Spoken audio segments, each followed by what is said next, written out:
Support comes from the Missouri Forest Products Association, committed to conservation and careful management of the state's forests to make them more resilient and better habitats for wildlife. ChooseWood.com. It's Monday, December 5th. This is The Gateway. I'm Wayne Pratt. Bobcat hunting and trapping is common throughout much of the U.S. Despite the abundance of the wildcat, some conservationists are pushing back on the open season. I've applied for a permit not to use since the very beginning, and I've never received one. So the odds are unlikely, but I still feel it's a method for me to be involved and have a voice in the conservation of bobcats. We'll have that story in just a few minutes. A federal judge in southern Illinois has denied 4 motions to dismiss a lawsuit against Cahokia Heights management of the local sewer system. St. Louis Public Radio's Eric Schmid reports. U.S. District Judge David W. Dugan denied motions from the defendants, saying they didn't stand against plaintiffs' claims they mismanaged the local sewer system, leading to raw sewage in public waterways and residents' properties. Nicole Nelson is the executive director at Equity Legal Services and one of the attorneys representing plaintiffs in this case. She says they're now in discovery, including depositions of defendants, potential experts, and 31 plaintiffs. Federal rules allow that you can depose someone up to 7 hours. And so some of our clients can't sit for that long just because of various ailments and health conditions they have. Nelson expects this phase of the case to last through the end of next year. I'm Eric Schmid, St. Louis Public Radio. Gas prices in the St. Louis region are averaging less than $3 a gallon. Gas Buddy's weekly survey of more than 980 stations shows the cost dropped roughly 14 cents a gallon in the past week to an average of $2.96. The lowest price, $2.52. The national average is $3.36 a gallon.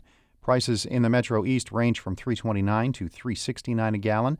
They are hovering around $3 in Rolla, and prices in the Quincy area run from $2.99 a gallon to $3.62. Missouri's Secretary of State is proposing a rule to keep non-age appropriate books and materials from young readers at public libraries. St. Louis Public Radio's Brittany Cordera reports the state would withhold funding from libraries that don't comply. Secretary of State Jay Ashcroft wants to impose a rule on public libraries that enforces oversight on collection development and could withhold state tax funding from libraries that don't inform families about content policies for their collections. That worries St. Louis Public Library CEO Waller McGuire. People who are caring for their children have nothing to fear from a public library. There is only advantage in learning and opportunity here. McGuire says that St. Louis Public Library has collection development policies in place that give parents the choice of what they want their children to see and read. I'm Brittany Cordera, St. Louis Public Radio. Several bills have been filed in Jefferson City to extend postpartum care for low-income women. The Missouri Independent reports one proposal is from State Senator Elaine Gannon of DeSoto. That measure did not make it out of this year's legislative session following disagreements involving the Conservative caucus. The bill gives low-income women postpartum Medicaid coverage for a year after birth. Gannon is hoping it will gain approval in the session that begins early next month. 4 almost identical bills have been filed in the Missouri House. Washington University is looking for people to enroll in a clinical trial that studies if mRNA vaccines could work for preventing the flu. St. Louis Public Radio's Sarah Fenton reports coronavirus vaccines were the first to widely use the technology. mRNA vaccines use lab-produced molecules to teach the body's immune system how to respond to a virus. A traditional flu vaccine is created using an inactivated flu virus. Researchers say that if the mRNA vaccine works for more than just the coronavirus, scientists could produce vaccines more quickly and effectively. Dr. Rachel Presti is the medical director of the WashU Infectious Disease Clinical Research Unit. She says scientists currently use a lot of guesswork to create each year's flu vaccine 6 months in advance. In the traditional way of making a flu vaccine, you have to actually grow up the strains of the flu and then inactivate them, and that's just a long, long process. Presti says they're looking for adults who haven't gotten this year's flu shot. I'm Sarah Fenton, St. Louis Public Radio. Hi there, it's Marissa Ann Lewis-Thompson, your afternoon newscaster here at St. Louis Public Radio. Listener support is STLPR's largest source of revenue and makes podcasts like The Gateway possible. So show your support for regional news in the new year by making a gift at stlpr.org, and thanks. Bobcats were hunted to near extinction in parts of the American Midwest, and states began putting them on protected species lists. But the bobcat has made a huge comeback. Now it's hunted in nearly every state. Harvest Public Media's Juan Pablo Ramirez Franco reports on some efforts to protect the wildcat.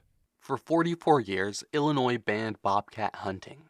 That changed in 2016 when the state started a lottery for permits to hunt the predators. And every year since Illinois had a bobcat hunting season, Jennifer Kuroda has lined up for one of the permits, with plans to leave it unused and possibly saving at least one of the wildcats. I've applied for a permit not to use since the very beginning, and I've never received one. So the odds are unlikely, but I still feel it's a method for me to be involved and have a voice in the conservation of bobcats. The bobcat is a medium-sized lynx with a short bob tail, hence the name, and dense brown-gray fur along its back with a whitish underside speckled with black. That makes it prized by hunters and trappers. The best pelts can fetch hundreds of dollars. Vero Popescu teaches conservation biology at Ohio University, where he researches bobcat populations. He says that habitat destruction coupled with the fur trade led to a decline in bobcat populations by the 1850s throughout the Midwest. They were never in danger of extinction, but they have been extirpated from several Midwest states like Ohio, Indiana, Illinois. The bobcat is not a federally endangered species. They're one of the most widely distributed, medium-sized mammals in the country, second only to the raccoon. Still, a handful of states, including Indiana and Ohio, continue to ban bobcat hunting. Most recently, California imposed a ban in 2019.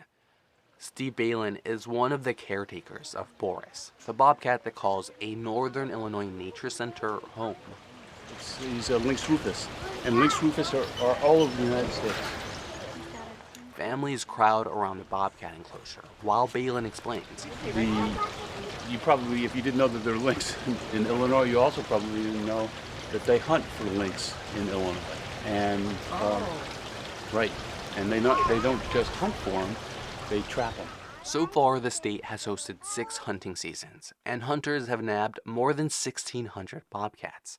Stan McTaggart with the Illinois Department of Natural Resources says that the lottery for hunting permits limits the numbers that get killed. We usually get about 6,000 applications for 1,000 permits, so your chances of success are pretty low. Matt Reed with Lake County Wilderness Preserve in northern Illinois says that in states with dense bobcat populations like Tennessee or Kentucky, those numbers are far higher. Kentucky, for example, I believe they have, they'll probably take in like thousands. They'll actually harvest thousands of bobcats, maybe 1,000 or 2,000 per year.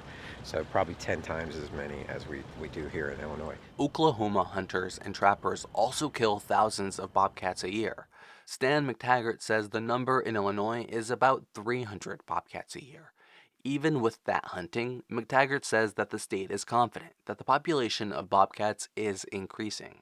Our surveys for bobcats show increasing trends in abundance based on deer hunter surveys and archery deer hunter surveys. There's 2 different types. Jennifer Kuroda, the woman who tries every year to save a bobcat by taking one permit out of circulation, got an email from the Illinois DNR. So yeah, it says lottery winner, like the subject line says lottery winner, and then it says, Jennifer, congratulations, the bobcat hunting drawing 2022 is complete. You were successful in being issued a permit. This is your account tied to, and then my customer number. Kuroda is thrilled to have delivered a dent, however small, to this year's bobcat harvest. The way she sees it, by holding on to her permit, she increases her odds and everyone else's of catching a glimpse of the elusive lynx in the wild someday. For Harvest Public Media, I'm Juan Pablo Ramirez Franco.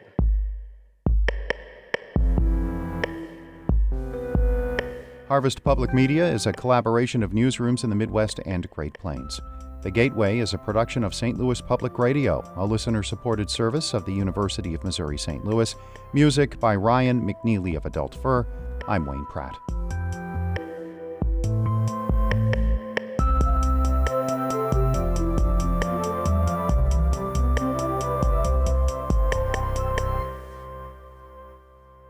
Support comes from the Missouri Forest Products Association, committed to conservation and careful management of the state's forests to make them more resilient and better habitats for wildlife. ChooseWood.com.